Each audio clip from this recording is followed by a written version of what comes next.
What we saw in there today was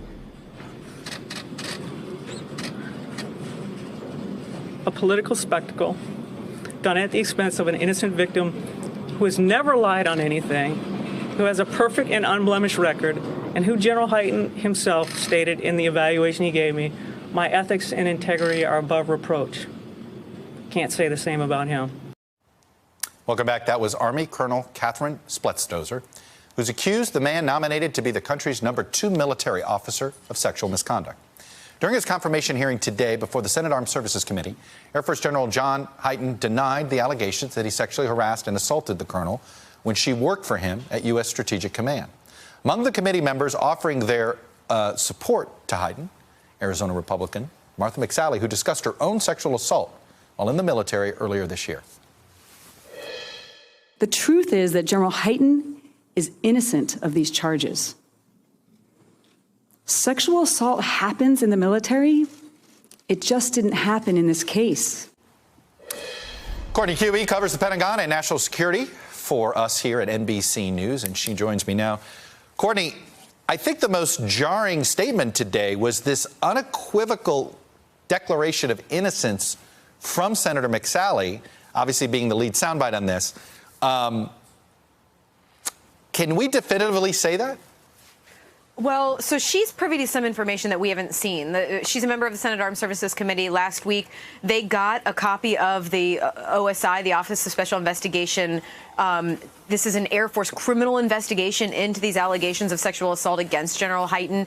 The members got not only the report, but they got an extensive briefing on it. They were briefed by members of Air Force leadership. They had a closed-door session with Kathy Spletsdozer, the colonel who's accused him of this assault, and they had a closed-door hearing with General Hyten all last week. So Senator McSally is privy to a lot of information that we just don't have here.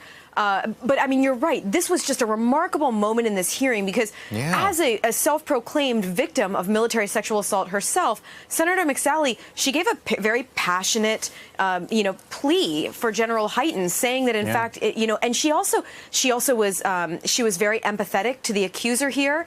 And she also said she encouraged other potential victims to come forward and not to be afraid to report. So it was a very, emotional moment. Even General Hyten himself, his lip was quivering, and you could see his wife sitting right behind him. She was visibly shaken and emotional about it. It was interesting here. It seems that it wasn't just Republican senators who seemed to have some belief that Hyten is innocent here. It seems that there was some Democrats there that thought that Hyten, the investigation, while it may not have cleared Hyten, didn't prove anything yet. Yeah, I mean, that's the hard part about this, a case like this, is there is the OSI investigation. It didn't really prove one way or the other what happened here behind closed doors when only 2 people were there.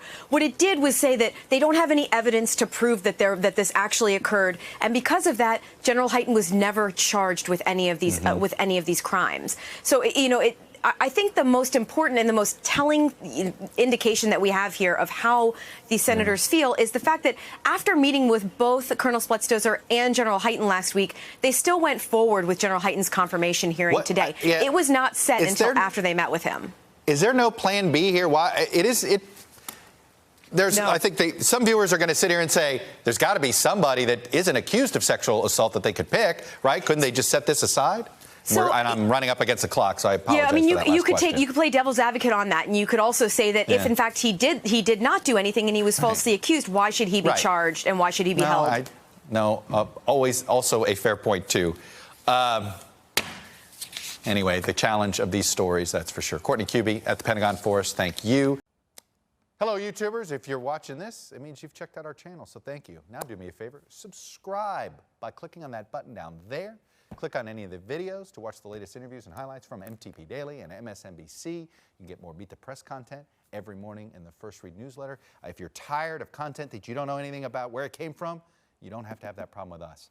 NBC News, MSNBC, MTP, and the Meet the Press mindset right here for you on YouTube. Subscribe now.